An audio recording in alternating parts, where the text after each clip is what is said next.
Firman Tuhan akan dipimpin oleh Mama Pet.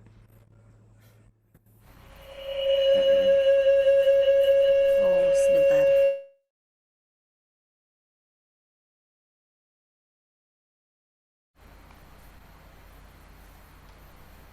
Sebentar ya, Pak Saudara.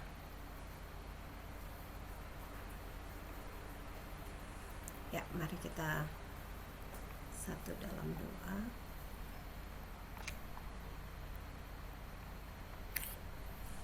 Haleluya. Tuhan Yesus, kami bersyukur Tuhan kalau kami adalah bagian dari bangsa yang besar, bangsa yang luar biasa, bangsa Indonesia yang sungguh kaya akan kekayaan alamnya Tuhan, baik di darat, di laut Tuhan, pertanian, perikanan, semuanya Indonesia memilikinya Tuhan. Terima kasih Bapa, 78 tahun sudah negeri ini merdeka, dan biarkan Tuhan memasuki tahun yang ke-78 menjalani menjelang tahun 79. Tuhan, biar Indonesia semakin lebih lagi menjadi negara yang bukan sekedar negara berkembang, tetapi kami naik level Tuhan. Kami menjadi negara maju, negara yang tidak kalah dengan Eropa, tidak kalah dengan Amerika, tidak kalah dengan Australia Tuhan, tidak kalah dari Jepang, tidak kalah dari Korea Tuhan. Kami bangsa yang besar dan kami percaya ini waktu Tuhan atas bangsa kami. Terima kasih Bapak. Saat ini kami akan duduk diam mendengarkan firman-Mu, nyatakan isi hati-Mu. Tuhan, sembunyikan hamba yang tidak ada apa-apanya di balik salib kemuliaan-Mu Tuhan. Biarkan hanya Engkau saja, hanya kehendak-Mu, hanya kerinduan hati-Mu saja yang boleh hamba sampaikan. Dan biarkan setiap kami, hamba percaya kami bukan saja pendengar, tetapi setiap kami Tuhan, dimanapun kami ikuti ibadah Saturday Fellowship pada malam ini Tuhan, kami adalah pelaku firman-Mu.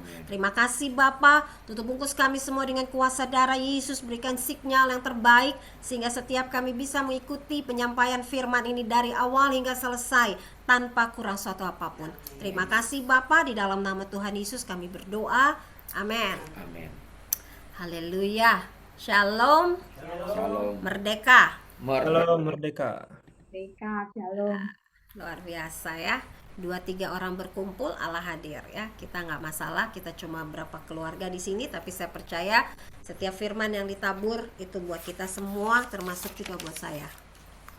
So malam ini mungkin temanya nggak sesuai dengan, agak sedikit tidak sesuai dengan kemerdekaan, tapi saya masih menyambung dengan Tuhan mau kita semakin hari mengerti tentang iman ya saudara ya. Kalau waktu itu Kohedi berapa waktu lalu share tentang mata yang melihat, kemudian 2 minggu lalu Seselanda share tentang mata rohani, dan saat ini saya mau share tentang, saya paketin itu semua menjadi satu konsep yang saya bisa kasih judul iman yang utuh ya Bapak Ibu Saudara. Kita mau belajar dari satu nabi, seorang nabi, kok satu ya, seorang nabi di perjanjian lama. Kita buka sama-sama di Habakuk. Jadi saya lagi ikut kom ya saudara ya. Itu sebenarnya kalau di paket digabung ya, kom 1, kom 100, 200, 300 itu udah kayak kita sekolah Alkitab sih sebenarnya gitu saudara ya. Jadi ya puji Tuhan saya punya kesempatan bisa ikut. Nah kita tuh kemarin tuh 2 minggu lalu ya, kita lagi belajar tentang perjanjian lama gitu ya. Jadi lagi kupas perjanjian lama, dan PR-nya saat itu adalah kita harus cari ayat pasal apa yang sangat-sangat menjadi berkat, dan harus buat summary-nya gitu ya, remanya apa, dan kita buat itu jadi tugasnya. Dan waktu saya doa, Tuhan apa ya, Tuhan mau saya apa ya, tiba-tiba Tuhan ingatkan baca yang tugas kamu yang kamu kerjakan adalah Habakuk. Nah jadi sekalian saya persiapan untuk saya sharing malam hari ini. Tugasnya udah dikumpulin saudara 2 minggu lalu, tapi Tuhan ingatkan saya, yuk kita bagiin lagi tentang Habakuk. Habakuk, arti nama Habakuk ya saudara, itu kalau misalnya saudara bisa lihat di googling ya, googling di Chrome itu ya, artinya orang yang memeluk atau orang yang merangkul. Nah seperti namanya, demikianlah ternyata kehidupan si Nabi Habakuk ini gitu ya. Dia suka merangkul dan dia suka memeluk, bukan memeluk maksudnya memeluk dalam arti dia suka merangkul orang bangsanya yang bangsa Yehuda ya. Dia adalah nabi di Yehuda, bukan di Israel ya. Saat itu Israel dan sudah terpecah dua. Jadi dia adalah nabi, bagian dari nabi-nabi kecil, ada 12 nabi kecil, dia adalah nabi yang ke-8. ya. Dia dari suku diperkirakan Habakuk ini dari suku Lewi, ya saudara ya. Dari mana bisa tahu saudara? Kalau saudara baca di Habakuk 3, di situ tertulis dari doa Nabi Habakuk menurut nada ratapan. Nah, zaman itu yang bisa meratap, menulis itu lebih banyak dari suku Lewi, ya saudara ya, Bani Lewi. Nah, diyakini juga dia adalah pengawal di bait suci Salomo, saudara. Jadi dari kesimpulan ini kita bisa lihat bahwa Nabi Habakuk ini memang orang yang suka intim dengan Tuhan, orang yang suka bersekutu dengan Tuhan, orang yang suka memuji menyembah Tuhan, ya saudaraku ya. Nah, Habakuk nabi yang memang sungguh-sungguh mendedikasikan hidupnya buat Tuhan. Dia lakukan apa yang Tuhan perintahkan dan dia sungguh-sungguh benar-benar nggak neko-neko dalam hidupnya, ya saudara ya. Nah, walaupun apa yang dia alami saat itu di kerajaan Yehuda bukan sesuatu yang baik, tapi sesuatu yang justru tidak baik. Kenapa? Karena saat itu bangsa Yehuda juga tidak lagi melakukan mengikuti atau mendengarkan suara Tuhan, melakukan firman Tuhan, nggak lagi gitu saudara. Nah, saya mau secara singkat aja untuk bisa summary untuk Bapak Ibu Saudara, nanti di akhir akan ada poin yang akan saya share. Nah, kalau Bapak Ibu Saudara melihat ya dari pasal yang pertama, ya kitab ini diawali dengan pergumulan yang Habakuk hadapi sampai dia kayaknya Tuhan lu di mana sih gitu ya. Ya, Habakuk sepanjang kisah dari pasal 1, 2, 3 kita akan melihat perjalanan iman Nabi Habakuk ya. Mulai dari awal di ayat pasal 1 sampai pasal 2 awal dia mempertanyakan Tuhan engkau di mana, sampai at the end of the sampai akhirnya di pasal yang ketiga dia boleh belajar untuk yes Tuhan, udah aku tahu kau Tuhan yang besar. Gitu ya. Nah, jadi kita mau lihat dalam perjalanan hidupnya ternyata Nabi Habakuk walaupun dia seorang nabi, dia juga ngalami perkembangan, pertumbuhan di dalam imannya dia sebagai seorang nabi ya Bapak Ibu. Kita lihat secara cepat. Habakuk 1 ayat 2 sampai 4. Bung boleh tolong bacakan, Bung? Habakuk 1 ayat 2 sampai 4.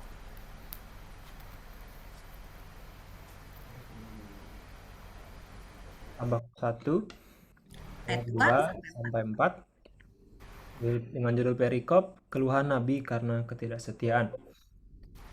Ayat 2, berapa lama lagi Tuhan aku berteriak tapi tidak kau dengar, aku berseru kepadamu penindasan tapi tidak kau tolong. Mengapa engkau memperlihatkan kepadaku kejahatan sehingga aku memandang kelaliman? Ya, aniaya dan kekerasan ada di depan mataku, perbantahan dan pertikaian terjadi. Itulah sebabnya hukum kehilangan kekuatan dan tidak pernah muncul keadilan, sebab orang fasik mengepung orang benar. Itulah sebabnya keadilan muncul terbalik. Yes. Nah, kalau di bahasa Inggrisnya judulnya bukan keluhan Nabi karena ketidaksetiaan, tapi The Prophet's Question. Jadi pertanyaan Habakuk mempertanyakan gitu ya. Dia bertanya sama Tuhan, kenapa kok orang yang jahat, orang yang tidak benar kok justru hidupnya justru lebih baik dan menindas orang yang benar gitu ya saudara. Ada 6 masalah yang dicatat di ayat 3 ya. Ada penindasan, kelaliman, aniaya, kekerasan, perbantahan sampai pertikaian ya saudara ya. Kenapa hal itu bisa terjadi? Tadi saya sudah sempat sebut sebelumnya, karena firman Allah tidak lagi menjadi standar kehidupan mereka ya saudara ya. Kalau hari-hari ini kita ngalami kita melihat mungkin di sekeliling kita penindasan, kelaliman, aniaya, kekerasan, perbantahan sampai pertikaian, bukan hanya di orang tapi di dalam internal, di dalam keluarga, inner circle kita. Saudara ingat lagi, balik lagi, flashback dan renungkan lagi, apakah firman Tuhan masih jadi standar dalam hidup kita? Ya saudara ya. Nah, apa yang Habakuk alami dan pertanyaan yang dia lontarkan kepada Allah adalah sesuatu yang wajar saudara ya. Ya hamba Tuhan juga boleh mempertanyakan Tuhan di mana sih gitu ya. Jangan berarti kita kadang berpikir konotasi kita hamba Tuhan tuh udah pasti holy banget gitu ya, nggak boleh gitu bikin kesalahan sedikit pun. No saudara, kita bukan Tuhan Yesus. Walaupun itu tidak bisa dijadikan salah satu untuk kita tameng ya, hamba Tuhan juga manusia gitu ya, enggak juga. Tetapi buat saya adalah apa yang dia pertanyakan itu sesuatu yang logik, sesuatu yang Tuhan kemana nih, gimana sih kok kayak gini sih, gitu ya saudara ya.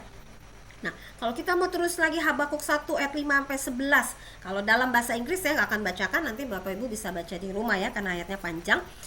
Itu judulnya disebutnya lebih spesifik lagi, The Lord's Reply. Jadi Tuhan jawab apa yang jadi pertanyaannya si nabi, si Habakuk di di ayat yang sebelumnya, ayat 2 sampai 4. Ya saudara ya.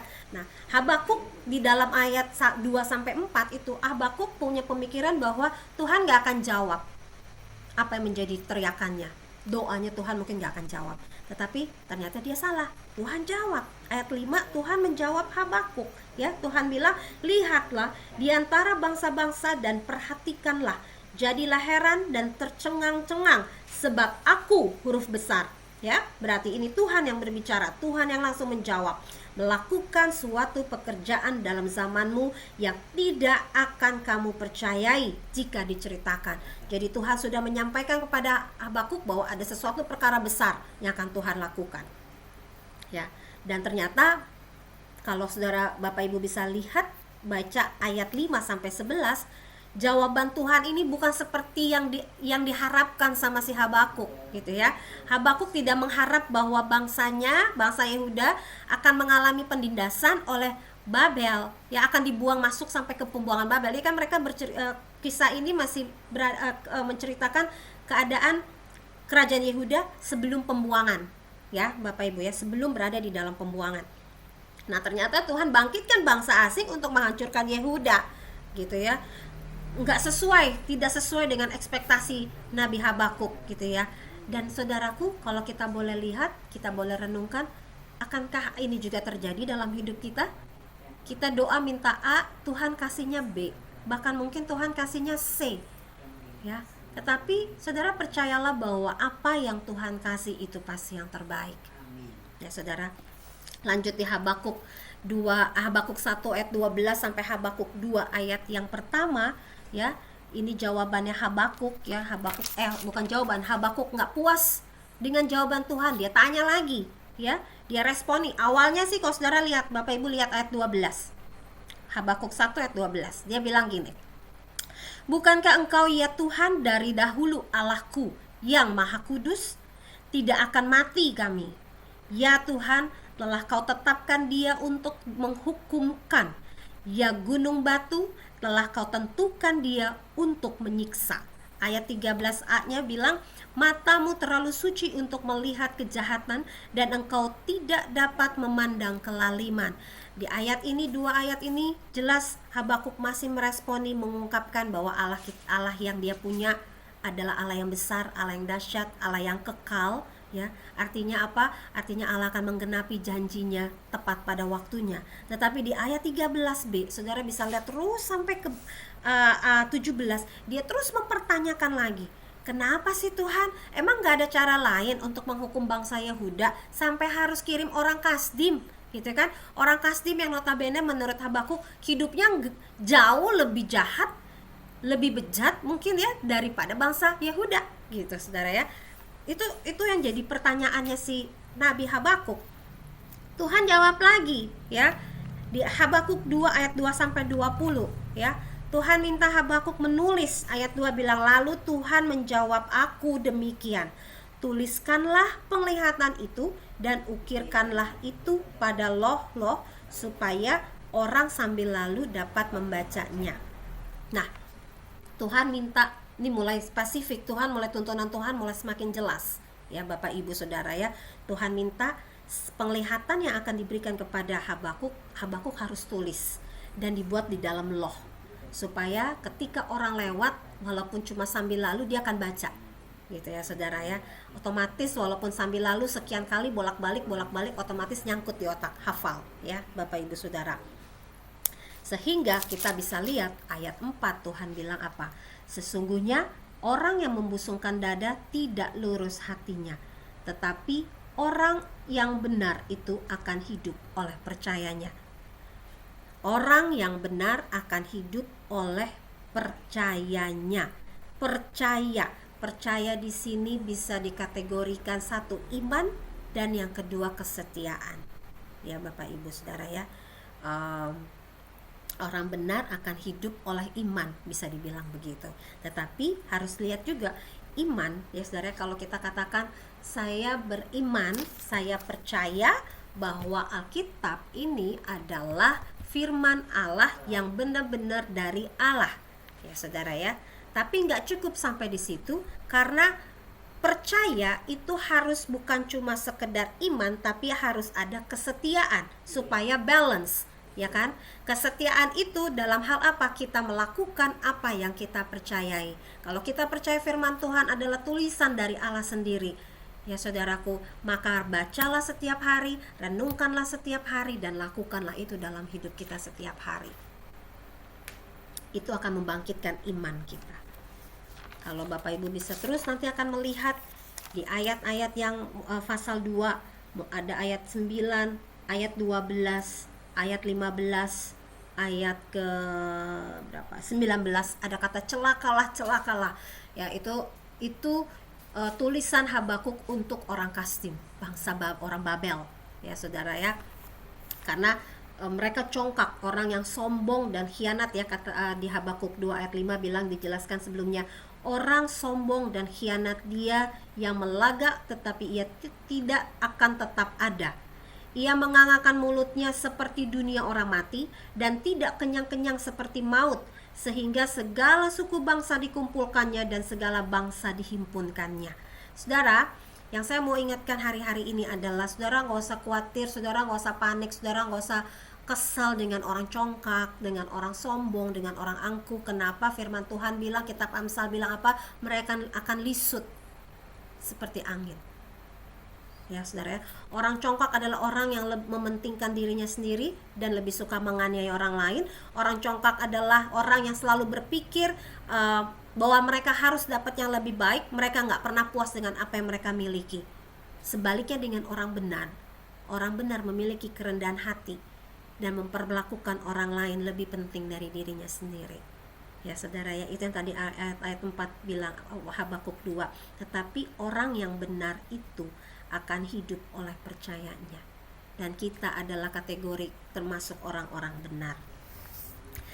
Sampai kita di pasal yang terakhir di Habakuk 3, ya. Ini mulai imannya Habakuk mulai bangkit, ya, dari yang mempertanyakan Tuhan, di mana engkau Tuhan, kenapa pertolonganmu seperti ini. Di ayat 3 dia mulai rubah, imannya mulai muncul, dia mulai melihat Allah sebagai sosok pribadi yang bukan saja sebagai Allah yang gunung batu, tetapi Allah yang memang, ya, Allah yang berdaulat, Allah yang berkuasa dan gak bisa digantikan dengan apapun, ya saudara. Habakuk 3 ayat 1-19 itu disebutnya, kalau ini kan doa Nabi Habakuk, ya, doa pujian lah bisa kita bilang, ya, karena dia ada kata-kata pujiannya kepada Tuhan, menunjukkan bahwa kita bisa melihat Habakuk memiliki pertumbuhan iman kepada Tuhan, ya. Dia ngerti bahwa di balik semuanya jawaban Tuhan yang mungkin tidak sesuai ekspektasi hidup, keinginan Habakuk, ternyata Tuhan yang tetap pegang kendali. Amen. Nah, prinsip apa yang bisa kita pelajari dari kitab Habakuk, dari Nabi Habakuk? Yang pertama, Tuhan kadangkala terlihat sepertinya nggak aktif, ya, atau nggak menolong, ya, seperti yang tadi Habakuk pertanyakan, Tuhan kamu di mana sih? Kesannya nggak, kok jawabannya berbeda banget gitu, ya. Tetapi ternyata Tuhan terlibat, karena Tuhan yang merencanakan segala sesuatu atas hidup kita dari A sampai Z, saudara. Yang kedua, apa sih yang bisa kita pelajari dari kitab Habakuk? Kita lihat Habakuk 1 ayat 13, kita balik mundur sedikit. Ayat B-nya, ya. Mengapa engkau memandangi orang-orang yang berbuat khianat itu dan engkau berdiam diri apabila ayat 12. Bukankah engkau, ya Tuhan, dari dahulu Allahku yang maha kudus?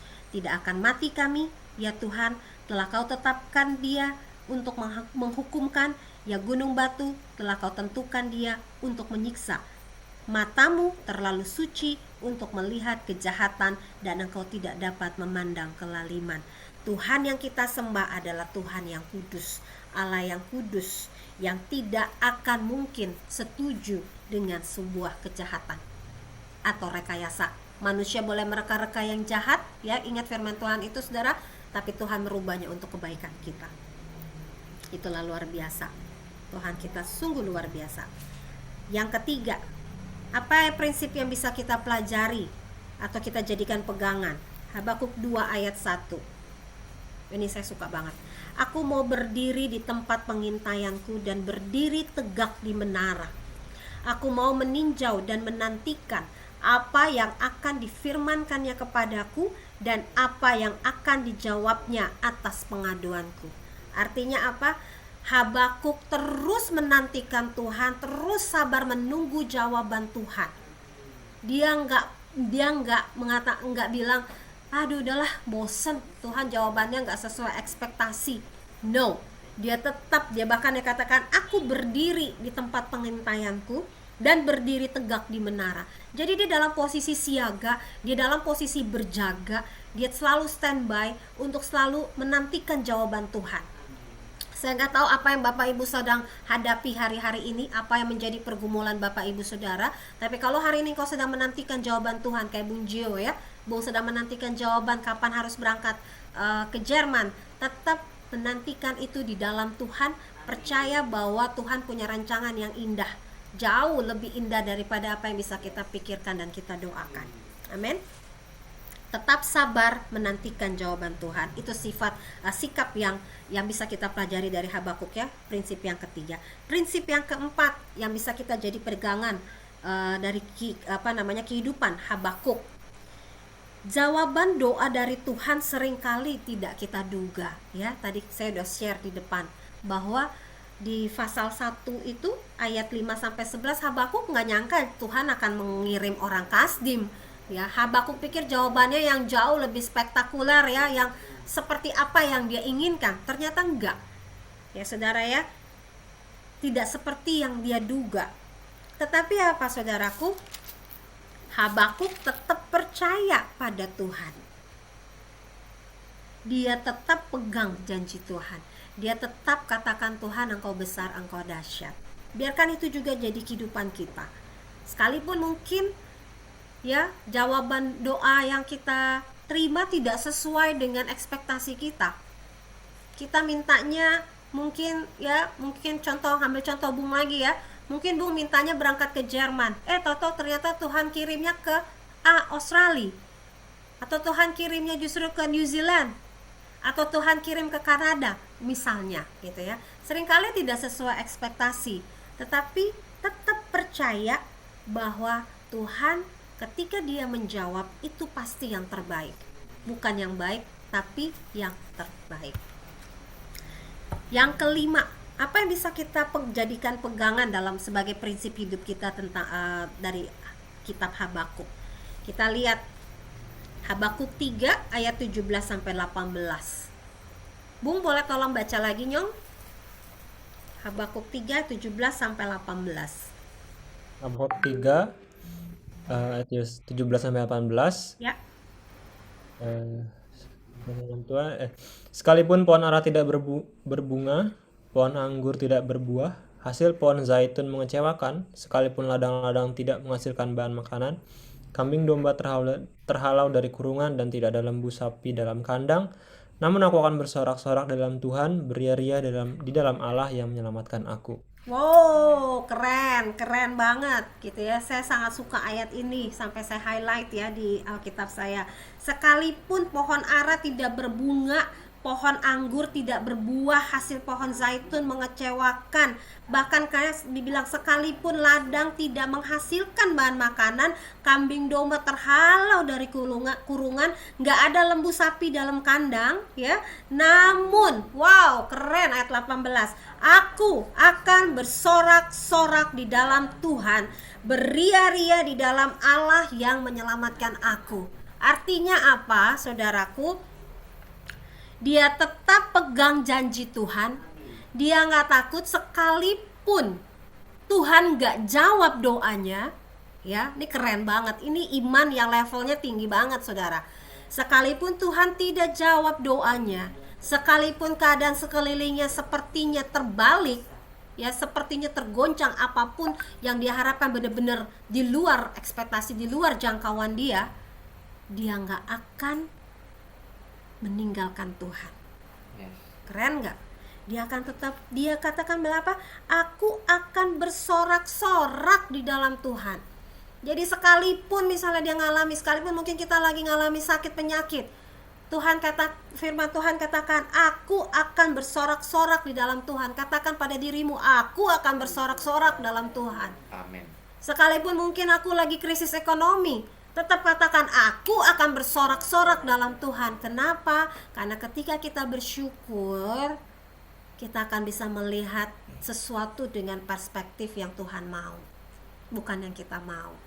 Tapi kalau saudara punya respon yang salah, ketika dalam masalah saudara sungut-sungut, saudara tidak akan bisa melihat dari kacamatanya Tuhan. Saudara hanya melihat sejauh mata saudara memandang. Sementara Tuhan mau bawa saudara naik, membawa kita naik lebih tinggi untuk kita melihat dari atas.